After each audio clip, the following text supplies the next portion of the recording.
A Jew walks into a bar and asks the bartender, "So, when is a joke offensive?" A new YouTube channel cranked up last week. It's called Talk. It's from the UK and it features smart YouTubers taking turns discussing a topic of the week. First topic, when is a joke offensive? And that sparked some strong videos and responses. Here's Mikola's take. I take an operational view of definitions. What is a leader? Someone with followers. When is a joke funny? When the audience laughs. When is a joke offensive? When the audience is offended. All communication is conversation. Even monologues, even in traditional media that don't have comment sections. What a speaker says is never more than half the story. What really counts is what the audience hears and how the audience responds.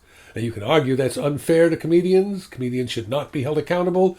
If the audience is so dumb they get the joke wrong, so bigoted they don't recognize it was meant ironically. But you don't get to argue about comedy. You either get to laugh or you don't. Likewise, you don't get to argue about what's offensive. In real life, maybe you can. In real life, you get to go back and you can say, that's not what I meant, that's not how I meant it. What I really mean, you can even go back and say, I'm sorry I said that. In comedy, not an option. You take your shot and what happens, happens. As Tim, Jack, and Connor pointed out in their talk videos, people aren't simply reacting to the material, they're also responding to the comedian. When I used to hang out at comedy clubs, I was always mystified by how that worked. Some comics can do very edgy, sexual, or politically incorrect material with the rawest of language and be hilarious. Other comedians are only funny doing family-friendly, non-controversial material. If they even tried to spice it up a little, they'd have audiences squirming. And I can't tell you why that is. Some of it's down to persona, some of it's down to intent, some of it I never did figure it out. Some of it may be down to the audience. And one reason this is so hard to figure out is we don't completely understand why people laugh. Freud saw a couple of different categories of jokes that produce laughter, and here's the one that's relevant to this topic. Some jokes, claimed Freud, are expressions of thoughts that society usually suppresses or forbids. Now, if he was right about that, it's pretty much a guarantee that being offensive is the conjoined twin of being funny. Audiences don't have a choice about what they laugh at. It's an involuntary response. But comedians have a choice about what they make fun of. And at the bottom of the pack, I rank comics who work in those dark places on the cheap, relying on shock to get the laugh. They mock races, genders, nationalities, sexual orientations, disability, in a spirit of meaningless. They're bullies. They invite the audience to feel superior to the people they mock. I'm not interested in censoring them, but I'm not interested in watching them. I put more onus on the audience for that kind of material than the comic. This branch of comedy reinforces society's resentments, insecurities, pathologies, and injustices rather than exposing them. But at the top of the pack, I rank comics who've worked out how to get past our sensitivities to land a good, honest laugh right in the heart of the forbidden zone. I admire that ability so much. And some of the best comics are consistently able to go to very dark places and bring light to them.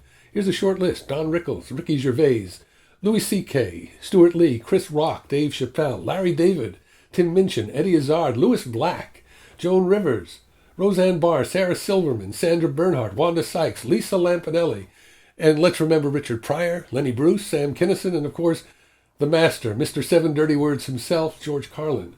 These are comics who conquered the art of talking about things that you just mustn't talk about. Are they offensive?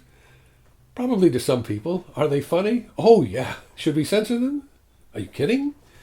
Now, if you don't like them, pick different comics. There are also brilliant comics who work clean and safe. Seinfeld, Bob Newhart, Bill Cosby, Steve Martin, Jim Gaffigan, Ellen DeGeneres, Bill Bailey, Dimitri Martin. I'll leave it where I started. When is a joke offensive? When people are offended. My salute to Bing and his team for the launch of a really good new channel, and I hope you'll check it out. Until next time, I'm Mikola.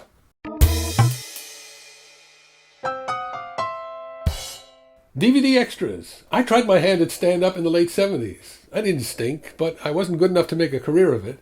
I worked out at comedy clubs in New York, the Comic Strip, the Improv, Catch a Rising Star, except I didn't rise. Nobody caught me. A comedian who started a little more than a year earlier than me was Jerry Seinfeld.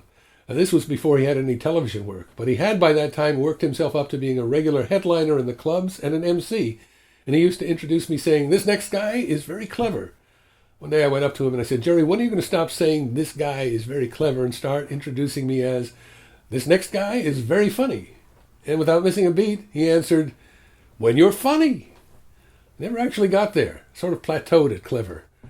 Thank God YouTube came along. clever works here.